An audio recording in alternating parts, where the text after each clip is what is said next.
Bonjour à tous. Je ne suis qu'un spectateur de YouTube.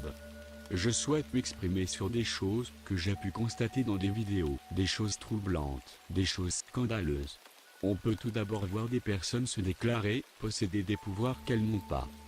Des personnes qui, homosexuelles, hétérosexuelles, ou même asexuées selon leur humeur, se pensent crédibles en manipulant l'auditoire avec de fausses visions religieuses totalement factices et erronées quant à la réalité des textes composant ces religions, le tout afin de proposer une médiumnité jamais vue jusqu'alors. Comment une personne en croisette spirituelle contre les grands égrégores présents et ancrés dans nos sociétés peut-elle s'adonner si facilement à des discours haineux de rejet pur et dur envers une vision qui n'est pas la sienne? Où donc se trouve la réflexion philosophique dans une telle démarche vengeresse totalement dépourvue d'empathie et de compassion, seulement basée sur la haine, l'intolérance et le rejet? Quel bouddhiste répondrait à de simples questionnements, par des réponses d'attaque? Quelle sagesse peut-on trouver dans de l'attaque gratuite? Quelle philosophie de vie bouddhiste amènerait à travestir ses intentions par la création de fausses identités pour déverser de la haine? Aucune. Le bouddhisme est basé sur le principe de réincarnation.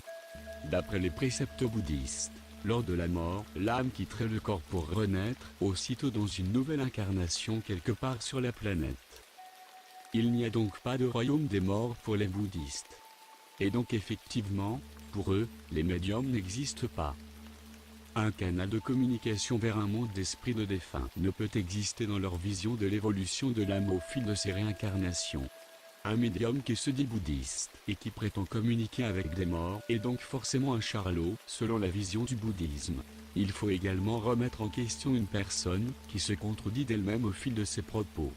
Par exemple, une personne qui affiche une philosophie de paix et d'amour alors qu'elle utilise des faux comptes pour baver de la haine sur des personnes est forcément malhonnête sur d'autres sujets.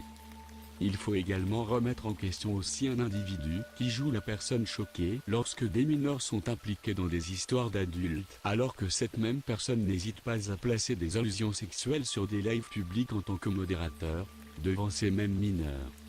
Bref. Lorsqu'un soi-disant médium se disant en démarche spirituelle, pousse et engraine des personnes et s'entre-déchirées par derrière, il faut également se poser des questions. Merci de votre attention.